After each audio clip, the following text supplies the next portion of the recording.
Buenas noches, estimados cursantes de Latinoamérica. Estamos nuevamente transmitiendo desde La Paz, Bolivia. Nos toca, conforme a la programación, desarrollar el tema de procedimientos ante la Comisión Interamericana de Derechos Humanos. Como estaba la programación, habíamos inicialmente hecho una introducción en ese histórico salón auditorium de la Facultad de Humanidades, Marcelo Quiroga Santa Cruz, precisamente una introducción de cómo y por qué se crea el Sistema Interamericano de Protección de Derechos Humanos, cuál es su antecedente más inmediato, que es el Sistema Universal y todo lo que ya habíamos avanzado. En ese contexto, una segunda parte fue también introductoria de la parte organizativa del sistema interamericano en sí, y habíamos desarrollado las competencias y también la organización, la estructura organizativa de los órganos que conforman el sistema.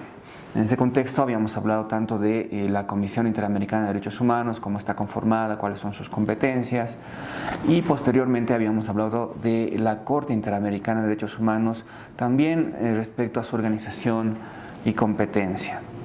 En este contexto, y como está diseñado el programa de este curso, nos toca hablar tal vez de la parte más importante, porque estamos entrando al procedimiento, ¿no? Simplemente recordarles que el sistema es simbiótico. La Corte y la Comisión siempre funcionan de una manera, se podría decir, coordinada, y el sistema tiene por eso su razón de ser y su nombre, ¿no? Es sistema. Entonces, tanto la Comisión como la Corte tienen funciones complementarias y ambos básicamente nos garantizan el resguardo de los derechos humanos en Latinoamérica. En ese contexto, podríamos decir que ya en la parte procedimental tenemos que necesariamente referirnos primero a la Comisión Interamericana de Derechos Humanos. Como ustedes recordarán, esta Comisión Interamericana de Derechos Humanos es precisamente un órgano de promoción, de defensa, de resguardo de los derechos humanos, que tiene unas funciones mucho más amplias que la misma Corte Interamericana de Derechos Humanos. La Comisión, como ustedes se acuerdan, emite informes, realiza peticiones, investiga violaciones a los derechos humanos, ¿no? Incluso realiza visitas país, también emite informes tanto temáticos como país, de acuerdo a lo que se vaya presentando en el contexto de los derechos humanos en Latinoamérica. En ese contexto, la Comisión es un órgano, se podría decir, casi parecida a una Defensoría del Pueblo. Sin embargo, lo que tenemos que rescatar de este procedimiento es que es una antesala precisamente a cualquier juicio internacional. ¿Por qué lo digo? Porque no podemos acudir directamente a la Corte Interamericana de Derechos Humanos denunciando una violación de derechos, sino que primero tenemos que acudir a la Comisión Interamericana de Derechos Humanos, y es básicamente de lo que vamos a hablar en estos minutos. Como siempre, mi agradecimiento a todas las personas y entidades que nos vienen auspiciando, ¿no? No quiero dejar de agradecer a la Fiscalía General del Estado del Ecuador, a la Corte Constitucional Ecuatoriana, a la Universidad Técnica Estatal de Quevedo, ¿no? A la empresa Prodeutec, que también auspician este curso, y a la Defensoría de los Derechos Universitarios, en este caso, y la Universidad Mayor de San Andrés, que nos han venido apoyando en las transmisiones de estos cursos. Agradecimiento especial obviamente a Latin Juris por ser el organizador principal, y bueno, sin más preámbulo, los invito a adentrarnos en el tema de procedimiento y poder estudiar cómo es que podemos presentar peticiones internacionales ante el Sistema Interamericano de Derechos Humanos. En ese contexto, vamos a manejar mucho el reglamento de la Comisión, porque si bien es cierto que hay una Convención Americana sobre Derechos Humanos que te resguarda, te establece un catálogo de derechos, y ese catálogo va complementado con las garantías judiciales correspondientes, hay que tener en cuenta que tanto la Comisión como la Corte tienen sus propios reglamentos. En ese contexto, la parte procedimental en sí están reflejados en estos reglamentos, y es por eso que tenemos que conocerlos, porque nos detalla paso a paso cómo tenemos que hacer la demanda de ciertas vulneraciones a los derechos humanos que se puedan presentar. Y eso es un contexto muy importante que se debe enseñar y se debe difundir y se debe debatir, porque generalmente en las aulas universitarias simplemente se les enseña, no solo a los abogados, también a las personas que trabajan en la defensa de los derechos, a la litigación nacional, ¿no? Estamos hablando de las acciones de defensa y todo lo que implica la defensa de los derechos humanos en sede nacional. Sin embargo, hay que complementar este conocimiento con la defensa de los derechos humanos a nivel internacional. En este contexto estamos hablando, obviamente, de los diferentes procesos y procedimientos que nos debería poder garantizar la defensa a nivel internacional de los derechos humanos. Para ello, pues tenemos que estudiar el procedimiento ante la comisión, ¿no? Ya que la comisión será la que finalmente determine si va a pasar el caso y se va a volver contencioso y va a ser de conocimiento a la Corte Interamericana de Derechos Humanos. En este contexto, primero hay que decir que antes de presentar cualquier petición internacional ante la Comisión, es importante que se tenga en cuenta el tema de la subsidiariedad, ¿no? ¿A qué me refiero con la subsidiariedad? Estoy diciendo que básicamente se tienen que agotar todos los recursos internos del país para intentar recién acudir a la Comisión Interamericana de Derechos Humanos. En este contexto, el Estado puede ser denunciado por diferentes maneras de actuar, por violación de derechos. En esa línea de entendimiento podemos decir que hay tres elementos importantes para la denuncia contra un Estado. Puede ser que sea con acción directa, o sea que el Estado esté violando directamente los derechos humanos, esté reprimiendo a las personas desproporcionadamente, por ejemplo, esté deteniendo a las personas de una manera ilegal, indebida. O sea, es un accionar directo de violación de derechos a través de sus agentes estatales. Los agentes estatales por excelencia son obviamente la policía y los militares, en algún caso. Podríamos también decir que puede ser acusado de violación de derechos del Estado por aquiescencia. ¿A qué me refiero con esto? O sea, el Estado, se puede decir, consintiendo, tolerando, no necesariamente expresamente, sino implícitamente, estaría consintiendo la vulneración de derechos humanos, que también puede venir por particulares, ¿no? Puede ser directamente por cuestiones relativas a los derechos humanos que se vivieron, por ejemplo, en el contexto de las dictaduras, donde se desaparecía masivamente a las personas, se los torturaba, se los exiliaba, y claro, si el Estado no tiene labores de investigación efectivas, no funcionan de una manera debida sus órganos de justicia, no funciona de una manera diligente su ministerio público, pues entonces el Estado estaría, entre comillas, tolerando, y eso se denomina aquiescencia, ¿no? Es una especie de, se podría decir, complicidad del Estado con la violación de derechos. No está ejecutando su labor principal, que es precisamente garantizar derechos, investigar violaciones de derechos humanos, y básicamente no está realizando ninguna actividad para poder, para garantizar que las víctimas puedan acceder a la justicia. En ese contexto, este es un segundo elemento donde el Estado puede ser también acusado de violación de derechos. Finalmente, se puede decir que hay un tercer elemento, ¿no? Un tercer elemento donde el Estado también puede ser acusado de violación de derechos, y se denomina por omisión, ¿no? En este caso, no es tanto como una aquiescencia, porque una aquiescencia básicamente es que está consintiendo la violación de derechos, puede tener idea de que hay una masiva vulneración de derechos y no está haciendo mucho. Puede, por ejemplo, tener el tema de los feminicidios y no tiene una política para prevenirlos, entonces se podría decir cómplice, ¿no? En el tema de la omisión, se puede decir que no está efectuando, ni sus agentes están realizando ciertas actividades precisamente para prevenir y reparar las vulneraciones a los derechos humanos. ¿No? En ese contexto, pues hay una omisión de atención, una omisión de justicia, y eso es un tema muy complicado porque básicamente el Estado se estaría desentendiendo de su rol principal, que es precisamente ser el garante de los derechos humanos. En ese contexto, vuelvo a decirles, esa tríada nos da lugar a poder realizar la denuncia ante el sistema interamericano por las tres causales fundamentales, ¿no? Acción, aquiescencia y omisión. No vayan a olvidarlo.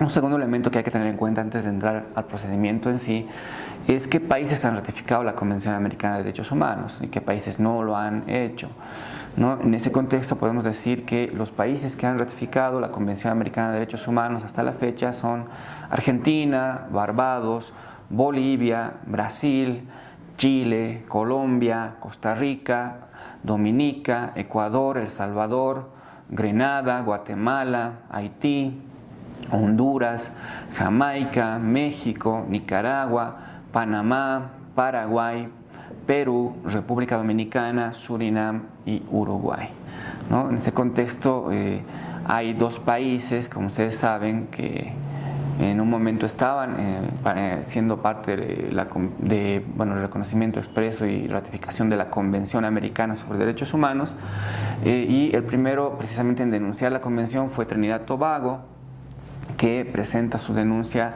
el 26 de mayo de 1998, una denuncia obviamente conforme al procedimiento establecido ante el secretario de la Organización de Estados Americanos, y la denuncia surte efecto el 28 de mayo de 1999, es decir, un año después. Lo mismo viene a pasar con Venezuela, pero el tema de Venezuela lo que impactó mucho es que fue una denuncia reciente, donde supuestamente todos estamos intentando globalizarnos en el tema de derechos, y todos los países van a intentar tener una justicia y garantizar una justicia internacional de los derechos humanos para sus habitantes, independientemente de su nacionalidad. Lamentablemente Venezuela retrocede muchos años cuando presenta una retrógrada denuncia de la Convención Americana sobre Derechos Humanos en fecha 10 de septiembre del año 2012. En ese contexto, la denuncia surte efecto igual un año después, en fecha 10 de septiembre del año 2013. Las consecuencias obviamente de estas denuncias es que estos países ya no conocen, no están conformando precisamente el grupo de países que hemos referido y están excluidos del ámbito de la aplicación de la Convención Americana sobre Derechos Humanos. En ese contexto se puede decir que ambos países, bueno, más que todo en el contexto venezolano, esta denuncia ha surtido un efecto muy retrógrado en tema de derechos, porque si bien es cierto que en tanto y en cuanto no se haga efectiva su denuncia también de la Organización de Estados Americanos, porque el contexto venezolano es un contexto muy particular y se puede decir muy peligroso, porque siente un antecedente nefasto de intentar aislar a tus ciudadanos de la protección internacional, no obstante que la Constitución de la República Bolivariana de Venezuela establece que tratados como la Convención Americana de Derechos Humanos forman parte de su bloque de constitucionalidad, o sea, son constitución.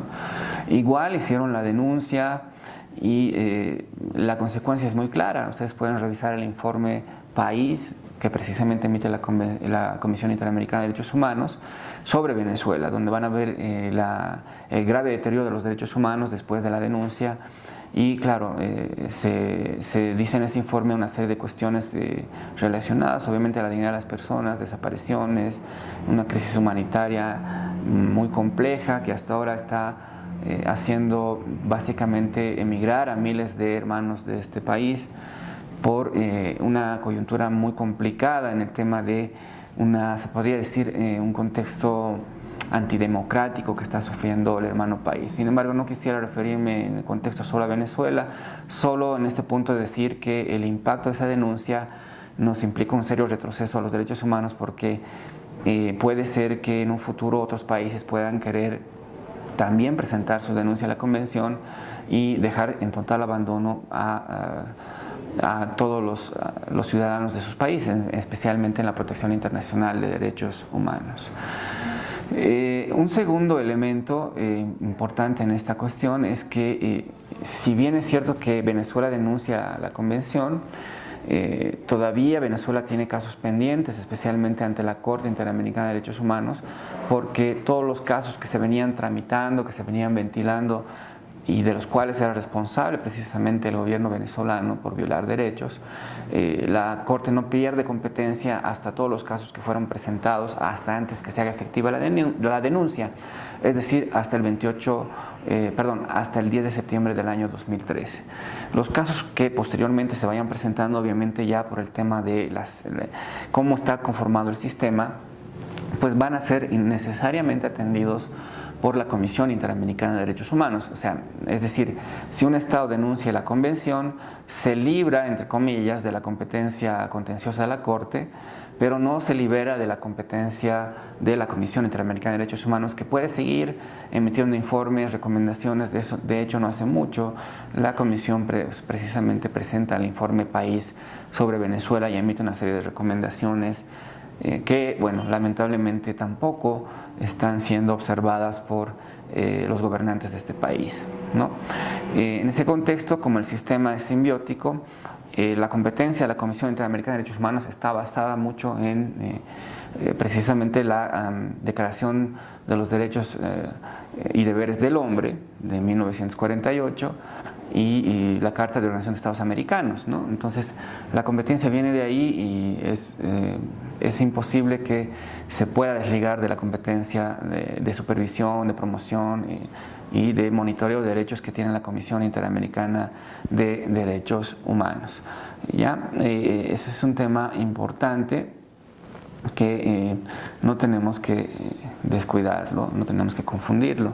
Había una pregunta entre las que nos hacían la anterior vez me decían que República Dominicana, su Tribunal Constitucional, había denunciado la competencia de la Corte, la competencia contenciosa de la Corte Interamericana de Derechos Humanos, lo cual no es posible porque la denuncia siempre se hace efectiva a través de precisamente los mecanismos regulares. En todo caso tendrían que haber presentado una denuncia formal a través de su Ministerio de Relaciones Exteriores o Cancillería, como se denominen en cada país, para que sea efectiva la denuncia. No es posible denunciar, menos con una sentencia de algún país, de algún tribunal de algún país de justicia, denunciar la competencia contenciosa de la Corte, ¿no? De hecho, tampoco es posible hacerlo con los mecanismos regulares. La competencia contenciosa de la Corte está garantizada en la Convención, y si realmente no quieres estar bajo la competencia contenciosa, simplemente tienes que denunciar la Convención Americana de Derechos Humanos, como de hecho lo hizo Venezuela, lo cual obviamente para el tema de derechos humanos es un total retroceso, no es recomendable para nada desde el punto de vista precisamente de los fundamentos jurídicos del sistema, ¿no? El sistema tiene por finalidad proteger precisamente derechos y no es adecuado que se esté pretendiendo desligarse de las responsabilidades internacionales por el simple hecho de no estar de acuerdo o intentar evadir esas responsabilidades internacionales de los derechos humanos que, como ustedes recordarán, todos los estados adquirieron y suscribieron la Convención Americana de Derechos Humanos precisamente con la finalidad, el objeto y fin de proteger a los derechos. En este contexto yo podría responder a esa pregunta que la República Dominicana sigue siendo parte del sistema, sigue siendo parte de la Convención, mientras en tanto y en cuanto no se presenta una denuncia expresa. Si hay una sentencia en contrario, pues me encantaría conocerla, ojalá nos puedan mandar por correo para hacer el debate y hacer el comentario precisamente en la última clase que hablaremos sobre el control de convencionalidad.